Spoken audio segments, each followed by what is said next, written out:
Hello hi, welcome to ABP news. मेरा नाम भावना त्रिपाठी है और इस वक्त हमारे साथ हैं उत्तर प्रदेश के जाने माने शिक्षाविद doctor SP Singh Shivpal Singh Patel. Sir, आपका बहुत बहुत स्वागत है हमारे चैनल पर। सर विधान परिषद के सदस्य रह चुके हैं और इसके अलावा Lucknow public schools and colleges के संस्थापक और महाप्रबंधक भी हैं। जब हम आपका इंट्रो लेते हैं तो हम आपके पॉलिटिकल के बारे में बात करते हैं ना, पॉलिटिक्स जर्नी के बारे में, कि आप विधान परिषद के सदस्य रह चुके हैं।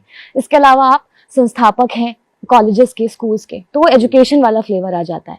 तो आपको क्या बोले, आपको हम एज अ पॉलिटिशियन जाने, आपको हम एज अ एजुकेशनिस्ट जाने, या फिर हम आपको एज अ सोशल वर्कर जाने, क्योंकि लखनऊ में आपके काम के भी बहुत चर्चे हैं। आप मुझे शिक्षाविद के ही रूप में जाने और सोशल वर्कर के रूप में। पॉलिटिशियन कम है, क्योंकि शिक्षा के क्षेत्र में काम किया है, सोशल सर्विस की है, और पॉलिटिक्स में तो एक शिक्षा, वो क्या कहेंगे, विधान परिषद सदस्य के रूप में भी मैंने काम किया है। वो भी बुद्धिजीवियों द्वारा मैं चुना गया था। काम विशेषकर शिक्षा पर ही रहा है और लोगों की सेवाएं की हैं। जब भी कोई प्रॉब्लम होती है उसमें मैं हमेशा खड़ा रहता हूँ। बस यही अपना वो रहता है। तो आप शिक्षाविद समाज सेवी कह सकते हैं। शिक्षाविद समाज सेवी कह सकते हैं। अच्छा, अगर आप समाज सेवी हैं और सामाजिक सरोकारों के बारे में अगर हम बात करें तो आपके जहन में क्या कुछ आता है? सामाजिक सरोकारों की अगर बात करें तो सबसे ज़्यादा तो मैंने काम किया है शिक्षा पर, और उसमें भी विशेषकर आप देखें लगभग 2500 तो हमारे एम्प्लाई हैं। एक रोजगार सृजन किया है, इतने लोगों को रोजगार दिया है, अच्छा रोजगार दिया है, अच्छा वेतन देते हैं। इसके अलावा मोटिवेशनल स्पीकर के रूप में भी हमें लोग इनवाइट करते हैं अपने स्कूलों में, जहां मैं अपने टीचर्स को भी मोटिवेट करता हूं, बच्चों को भी मोटिवेट करता हूं कि देश प्रेम की भावना के साथ आप लोग काम करें, खूब मेहनत करें, पढ़ें और आगे बढ़ें, अपने देश को आगे बढ़ाएं। यही अपना उद्देश्य रहता है। सर, जब मैं आपके बारे में पढ़ रही थी तो पता चला कि आपका जो बैकग्राउंड है वो कहीं ना कहीं किसानों का बैकग्राउंड है। जी हाँ। आप ऐसे बैकग्राउंड से आते हैं। क्या कुछ रही है आपकी पुरानी जर्नी, बैकग्राउंड के बारे में अगर जानना चाहें तो क्या कुछ बताएंगे आप? पुराना बैकग्राउंड तो मेरे पिताजी किसान थे, वो पढ़े लिखे भी नहीं थे, और उन्होंने मुझे मोटिवेट किया, बेटा पढ़ो, पढ़ लिख कर ही आगे बढ़ सकते हो। मेरी प्रारंभिक शिक्षा हाई स्कूल तक गांव में ही हुई। फिर लखनऊ आकर के उन्होंने भेजा। मेहनत करते थे, हमें पढ़ाने के लिए पैसा देते थे, जाइए पढ़िए।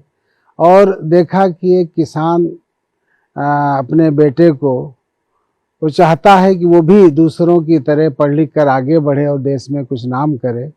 तो मैंने ये देखा कि जब पिताजी की ये इच्छा है तो मैंने भी खूब मेहनत की, पढ़ाई की। फिर जो है रोजगार के लिए भी कई जगह प्रयास किया। कुछ महीने एक विद्यालय में पढ़ाया भी।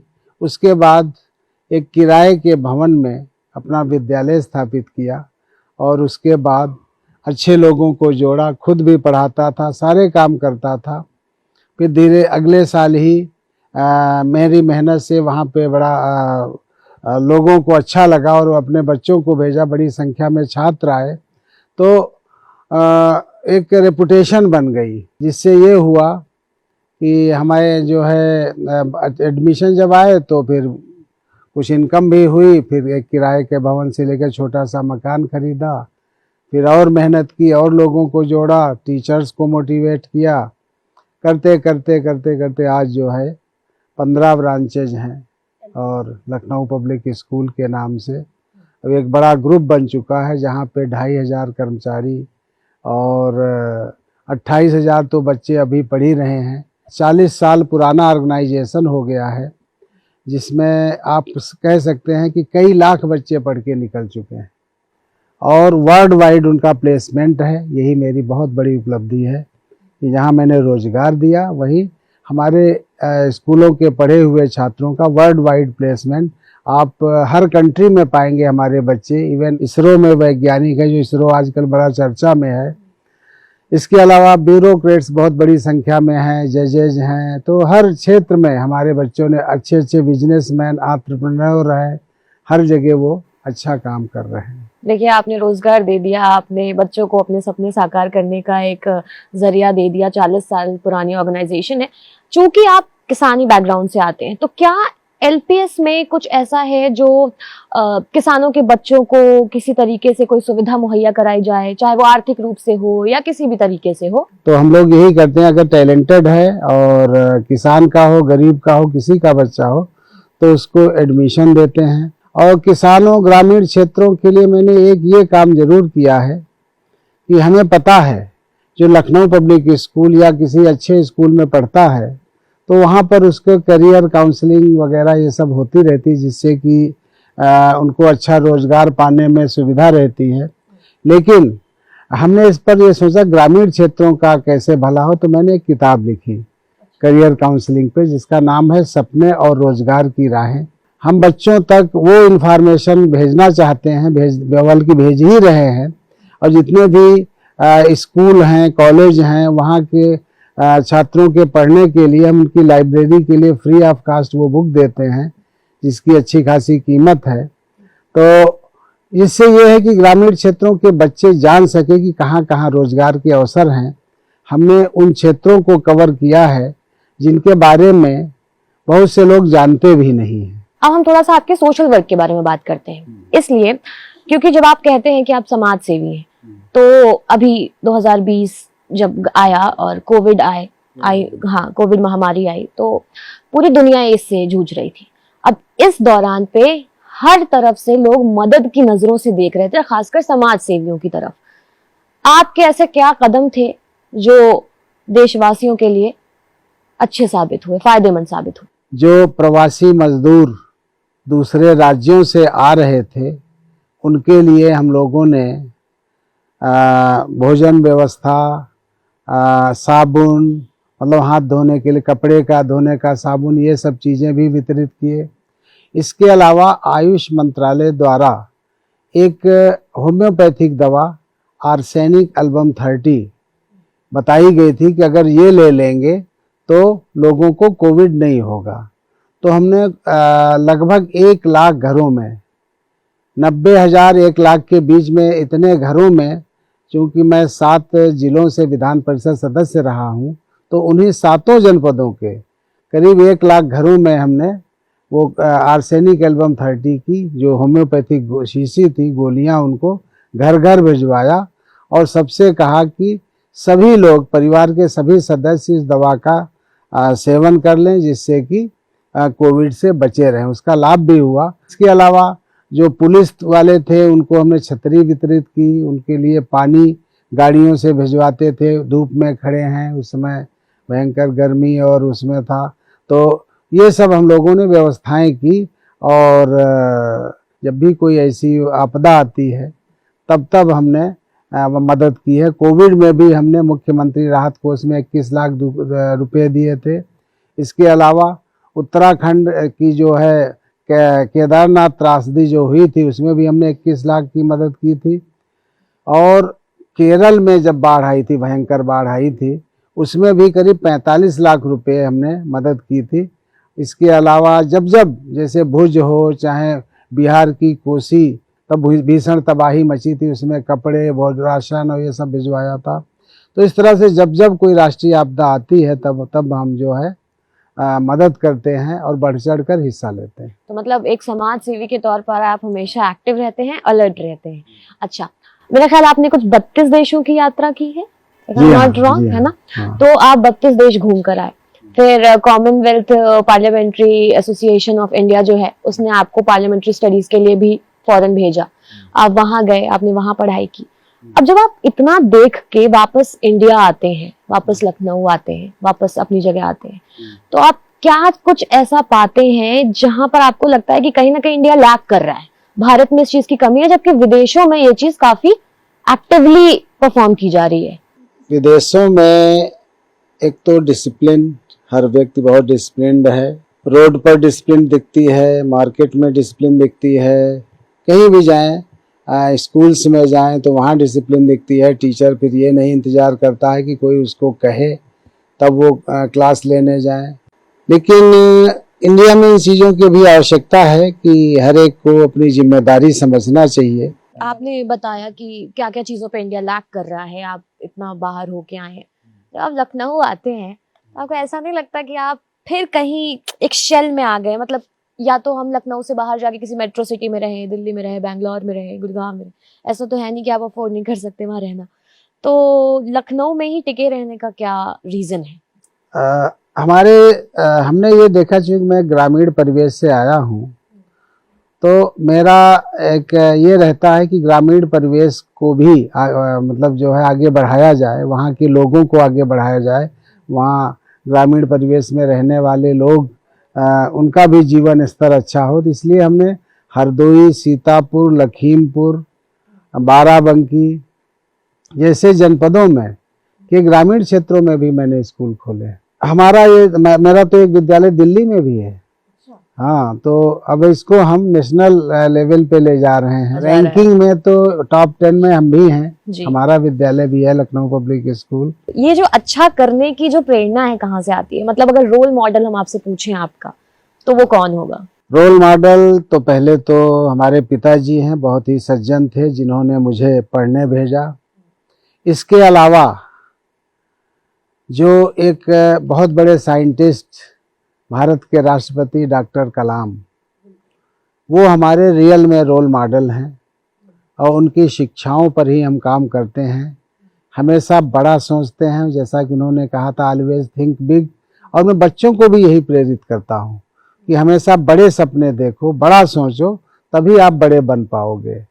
तो उन्हीं की शिक्षाओं पर हम लोग काम कर रहे हैं। इसके अलावा राजनीतिक उसमें देखें तो जो ऑनेस्ट पॉलिटिशियन है, जैसे नीतीश जी, अटल जी, जिन्होंने अपने लिए कुछ नहीं किया, ये और लेटेस्ट उसमें देखें तो जैसे हमारे अखिलेश यादव जी, युवाओं के प्रेरणा स्रोत हैं। ये सब अपने रोल मॉडल ही कहेंगे और इन्हीं की विचारधाराओं को हम पसंद करते हैं। अच्छा, कभी कलाम साहब से मिलना हुआ? देखिए, अखिलेश सर से तो आप मिलते रहे होंगे, कलाम साहब की अगर बात करें तो कभी मिलना हुआ उनसे? हाँ, मैं कलाम साहब से राष्ट्रपति भवन में मिला था, मुझे समय मिला था, उन्हें इनवाइट करने गया था। मैंने एक बहुत बड़ी इवेंट कराई थी, नेशनल चिल्ड्रन साइंस फेस्टिवल, जिसमें लगभग 10,000 स्टूडेंट्स ने ऑल ओवर यूपी पार्टिसिपेट किया था, जिसमें विभिन्न धर्मों के, विभिन्न विद्यालयों के, मदरसों के, संस्कृत विद्यालयों के, पब्लिक स्कूल्स के, हर जगह के, और प्राइवेट स्कूल्स के, और ये गवर्नमेंट स्कूल्स के, हर जगह के स्टूडेंट्स ने पार्टिसिपेट किया था। तो नेशनल चिल्ड्रन साइंस फेस्टिवल जो मैंने कराया था, उसमें मुख्य अतिथि के रूप में हमारे प्रेसिडेंट साहब कलाम साहब, उन्हीं को इनवाइट करने गए थे राष्ट्रपति भवन। तो वहाँ मुलाकात हुई, फिर उन्होंने मेरा अनुरोध स्वीकार किया और हमें ब्लेस किया, और उन्होंने 10,000 बच्चों को एक ऐसी मतलब टिप्स दी, ऐसे समझाया, और वो बच्चों को बहुत प्यार करते थे। लोग उनको काका कलाम के नाम से भी जानते हैं। तो कलाम साहब ने जो भी बच्चों को सिखाया दिया, तो वो आज भी हमारे बच्चे याद करते हैं और हमारे लिए एक लाइफ टाइम अचीवमेंट बन चुका है। तो आपने काका कलाम की बात की, आपने पॉलिटिकल पर्सनालिटीज की चूंकि बात कर ली है, और 2024 में हम लोग ये इंटरव्यू कर रहे हैं, बात कर रहे हैं, तो 2024 की पॉलिटिक्स के बारे में अगर बात ना हो तो फिर तो चीजें अधूरी हैं। तो 24 के चुनाव के बारे में आप क्या कहते हैं?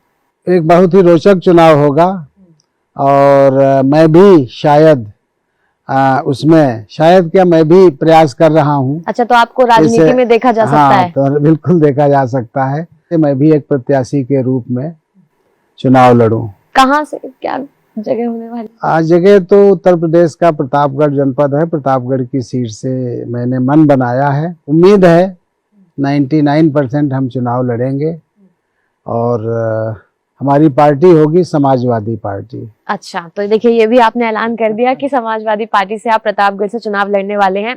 आपने प्लान बनाया है प्रतापगढ़ के बारे में, तो आई एम वेरी श्योर कि आपने ये भी देखा होगा कि प्रतापगढ़ की ऐसी कौन कौन सी समस्याएं हैं जहां पर आपको फोकस करने की जरूरत है।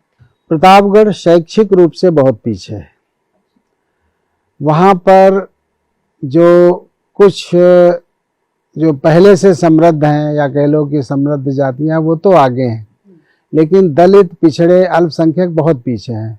विशेषकर तो उनके अपलिफ्टमेंट के लिए काम करने की ज़रूरत है। इसके अलावा वहाँ एक उद्योग के रूप में वहाँ आंवले की खेती बहुत होती है। आंवला के प्रोडक्ट्स जो विटामिन सी के लिए जाने जाते हैं, आंवले का मुरब्बा, आंवले की बर्फ़ी, आंवले के लड्डू, आंवले की कैंडी, ये सब चीज़ें जो हैं विटामिन सी के जो है भरपूर स्रोत हैं और इस पर जो है वर्क करने की ज़रूरत है। अगर वहाँ पर कोई अच्छी फैक्ट्रियाँ पड़ जाती हैं तो वहाँ के एक तो लोगों को रोज़गार मिलेगा और इनकम से भी वो लोग उनकी अच्छी इनकम हो जाएगी, जिससे कि वो ज़िला पूरा समृद्ध हो जाएगा। तो वो विकास की दृष्टि से भी पीछे है। वहाँ पे जो है सड़कें, नालियाँ, खड़ंजे, ये सब इनकी भी आवश्यकता है। इसके अलावा जगह वहाँ पे कई नदियाँ हैं जो घूम घूम कर पूरे प्रतापगढ़ में फैली हुई हैं, तो वहाँ पर बहुत से पुलों की ज़रूरत है, जो बन जाएं तो लोगों को सुविधा हो जाएगी। तो इस तरह से विकास के लिए तो प्रतापगढ़ में बहुत काम करने की आवश्यकता है।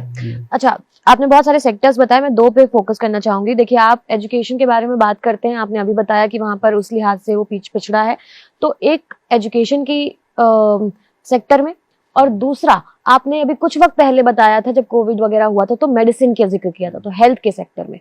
ये दो बहुत मेन सेक्टर्स हैं। इन दोनों सेक्टर्स में आपकी तरफ से क्या कुछ कोशिशें होंगी प्रतापगढ़ में सुधार के लिए? प्रतापगढ़ में हेल्थ के मामले में तो बहुत ही पीछे है। वहाँ जरा सा भी कोई प्रॉब्लम हो तुरंत इलाहाबाद भागते हैं या लखनऊ भागते हैं लोग। वहाँ एक मेडिकल कॉलेज ज़रूर खोला गया है, लेकिन वहाँ सुविधाओं के नाम पर कुछ नहीं है। पहली बात तो वहाँ मशीनें ही नहीं हैं जिससे जांच हो, उनको जो है सही डायग्नोसिस हो, जिससे उनका इलाज हो सके। और अभी बहुत कुछ करने की ज़रूरत है शिक्षा के क्षेत्र में। तो मैं अगर वहाँ सांसद बनता हूँ तो मुझे विद्यालय भी खोलना पड़ेगा, मैं विद्यालय एक खोलूँगा। और रही बात स्वास्थ्य के मामले में, तो उसमें तो जितना काम किया जाए, मेडिकल कॉलेज है तो उसको बढ़ाया जाए, वहाँ पर सुविधाएं बढ़ाई जाएं, वहाँ पर हर फैसिलिटी दी जाए जिससे कि लोगों को दूसरी जगह भागना ना पड़े। इस पे वर्क करने की ज़रूरत है और वर्क किया जाएगा यदि मैं सांसद बनता हूँ। इलेक्ट्रिसिटी, हम देख पा रहे हैं यहाँ बहुत रोशनी है, बहुत बेसिक चीजें चाहिए होती है। पानी, बहुत बेसिक चीजें चाहिए होता है, सप्लाई। सड़क टूटी फूटी हो, बहुत ही दिक्कत होती है। ये सब ऐसी चीजें हैं जिनसे जो आम आदमी है हर दिन दो चार होता है, रोजमर्रा की जिंदगी की चीजें हैं। इसको सही करने के लिए आपके क्या कदम होंगे? बजट सैंक्शन कराना पड़ेगा, काम कराना पड़ेगा और लगना पड़ेगा। बिजली की बहुत बड़ी कमी है, तो हम लोग इस पर भी वर्क करते हैं, वर्क करेंगे कि हर कोई अपने यहाँ घरों पे मतलब जो है सोलर पैनल लगवाए, सोलर लाइट को इस्तेमाल करे, ग्रीन एनर्जी पर भी जोर दिया जाएगा। और ये समय की मांग है। हमने ये देखा अखिलेश यादव जी ने बहुत काम किया था, कई संयंत्र लगाए थे पूरे उत्तर प्रदेश में, और उसके बाद जब से वो गए हैं, पिछले लगभग 7-8 साल हो गए, तब से कोई नया संयंत्र नहीं लगा है बिजली का, जिससे बिजली की कमी है उत्तर प्रदेश में और उत्पादन कम हो रहा है। पॉपुलेशन बढ़ती जा रही है और उसके रेशियो में हमारे यहाँ जो है बिजली का उत्पादन कम है, तो उस पर वर्क करने की जरूरत है। अच्छा, आपने मोटा मोटा तो सभी सेक्टर बता दिए, पर एज अ होल अगर हम आपसे पूछें कि विकास के क्षेत्र में आप क्या कुछ करेंगे, प्रतापगढ़ वालों को क्या कुछ प्रॉमिस करेंगे कि अगर आप आते हैं तो क्या काम प्रतापगढ़ वाले देख पाएंगे? तो एज अ होल एक ये मेरा आखिरी सवाल है आपसे, क्या होगा? कोई चुनाव लड़ता है तो बड़े बड़े वादे करता है, लेकिन मैं वादे सिर्फ उतने ही करता हूँ जितना मैं कर पाता हूँ। मैं 2 बार विधान परिषद सदस्य रहा, इंडिपेंडेंट लड़ा, इंडिपेंडेंट जीता, और तीसरी बार अपनी पत्नी कांति सिंह को जिताया, तो 3 बार कह सकते हैं हम रहे हैं। तो अपनी मेहनत, कार्य और ईमानदारी के दम पे, तो ईमानदारी से काम किया जाएगा और जो भी रोज़मर्रा की चीज़ें हैं, जो आम जनता की ज़रूरत है, उन सब पर जो है लग के काम किया जाएगा और प्रतापगढ़ को शैक्षिक रूप से आगे बढ़ाया जाएगा। तो ऐसे तो हम करते तो पूरे प्रदेश में हैं, पूरे प्रदेश के जहाँ विशेषकर जहाँ हमारे विद्यालय हैं उसके माध्यम से हम करते हैं, लोगों को रोज़गार भी देते हैं, करियर काउंसलिंग कराते हैं हर जगह जनपद में फ्री ऑफ कास्ट। इसके अलावा रोज़गार मेले आयोजित कराते हैं, जिसमें हम बड़ी बड़ी कंपनियों को बुला कर के अपने विद्यालय में कराते हैं। हमारा गोमती नगर में जो हमारा डिग्री कॉलेज है Lucknow public college of professional studies, वहाँ पर हर वर्ष जॉब फेयर लगता है, जिसमें 55-60 कंपनियां एक साथ आकर के मतलब लगभग जिसमें कई हजार स्टूडेंट्स अपीयर होते हैं और उसमें 500-700 लोगों को हर साल रोजगार का भी अवसर मिलता है। इसके अलावा अपने यहाँ डिग्री कॉलेज में पढ़ने वाले बच्चों को भी उसमें लाभ मिलता है, उनको जो है प्लेसमेंट अच्छे मिल जाते हैं। तो इस तरह से हम लोग काम करते रहते हैं, चाहे प्रतापगढ़ हो, चाहे लखनऊ हो, चाहे कोई ज़िला हो। लेकिन चूँकि संसदीय क्षेत्र हो जाएगा, यदि मैं लड़ता हूँ और चुनाव जीतता हूँ तो वहाँ पर विशेष रूप से काम किया जाएगा। बहुत बहुत शुक्रिया सर अपना वक्त देने के लिए। आपसे बात करके बहुत अच्छा लगा, आपके जीवन के कई पहलुओं के बारे में जानकारी मिली हमें। तो ये थे doctor SP Singh, Shivpal Singh Patel. Sir ने बताया कि कैसे वो तमाम लोगों को रोजगार दे रहे हैं, तमाम बच्चों को शिक्षा दे रहे हैं और अब बहुत ही जल्दी आप उन्हें एक एक्टिव पॉलिटिशियन के तौर पर भी देखने वाले हैं। तो इंटरव्यू कैसा लगा आप हमें कमेंट सेक्शन में बता सकते हैं, फीडबैक जरूर दीजिएगा। तमाम अपडेट्स के लिए देखते रहिए एबीपी न्यूज।